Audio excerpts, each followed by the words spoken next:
गुरुर्ब्रह्मा गुरुर्विष्णु गुरुरेव महेश्वरः गुरु साक्षात् परब्रह्म तस्मै श्री गुरवे नमः।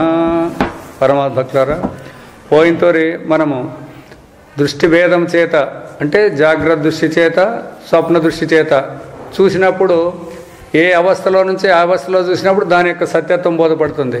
అట్లా కాకుండా స్వప్నం యొక్క వ్యవహారాన్ని జాగ్రత్త దృష్టి నిర్ణయం చేసేది కానీ ఆ స్వప్నం యొక్క వ్యవహారం నిద్రా దృష్టితో వ్యవహారం చేసేది కానీ సరైన పద్ధతి కాదు. అది ఆ మూడు అనుభవాలు ఉన్నాయి కాబట్టి మూడిట్లోనూ అవి దాంట్లో ఉన్నప్పుడు ఎట్లుండారు మీరు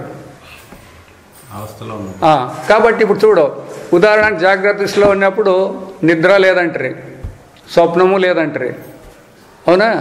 ఇప్పుడు జాగ్రత్త సత్యం అంటారు. మీరు స్వప్నంలో ఉన్నప్పుడు జాగ్రత్త ఉంటుందే,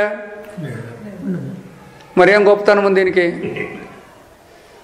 ఏం గొప్ప నిద్రలో రెండు లేవు, ఏం గొప్పతనాలు ఉన్నాయనుకొని మీరు దీన్ని బట్టినా దీన్ని ఎప్పుడు ఉంటాయని ఎట్లా అంటాండి అది. కాబట్టి ఈ దినము జాగ్రత్త స్వప్నంలో పోలిక యొక్క ఫలితాంశము. జాగ్రత్త అంటే ఎట్లుంటుంది, స్వప్నం అంటే ఎట్లుంటుంది, ఈ రెండింటిని పోలిస్తే రిజల్ట్స్ ఏమొస్తుంది అని. ఈ కారణం ఇప్పుడు జాగ్రత్త స్వప్నముల పోలికను ఇంకనూ కొనసాగించము.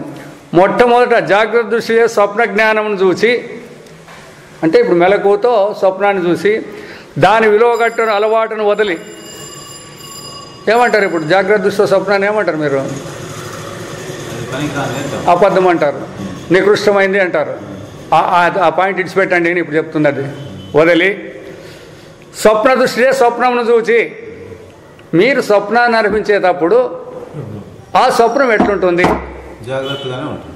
దాన్ని చూసి పిమ్మట ఇప్పుడు అప్పుడే అనిచ్చు దాన్ని స్వప్నం చూస్తానంటే జాగ్రత్త అంటే కదా. అప్పుడు తర్వాత ఆ దృష్టిచే జాగరమును గాంచో మన అభిప్రాయం ఎట్లుండో చూతము.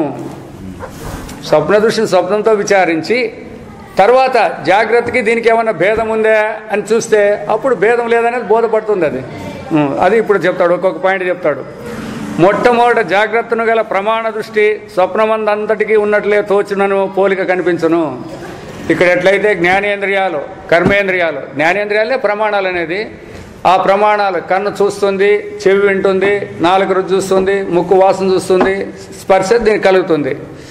మీరు స్వప్నంలో ఉన్నప్పుడు ఈ ప్రమాణాలు ఉంటాయా ఉండవా? ప్రమాణాలు ఈడ ఉన్నాయి, ఆడ ఉంటాయి కదా. ఈడ కూడా ఆకలి అయితే భోంచేస్తాము, ఆడకలి అయితే భోంచేస్తాము. ఈడ నీళ్ళు తప్పికైతే తాగుతాము, ఆడ తాగుతాము. ఆడెవరైనా కొట్టేకొస్తే తప్పించుకునే ప్రయత్నం చేస్తామా లేదా? ఆడేందైనా దొరికిందంటే మాకు సంతోషమైందంటారా లేదా? ఏందైనా పోతే ఏడ్చుకుంటుంటారా లేదా? ఉంటాయి కదా. ఇవన్నీ ఈడెట్లా ఎందుకు మీరు స్వప్నాన్ని స్వప్న దృష్టితో చూసి విచారం చేసినాక ఇప్పుడు మాట్లాడుతాండే మాటలు ఇవే. ఊరిని మనం చెప్పే మాటలు కాదు ఇవే. మీరు కూడా స్వప్నాన్ని స్వప్న దృష్టితో చూసినప్పుడు అక్కడ మన వ్యవహారం ఎట్లుంటుందనే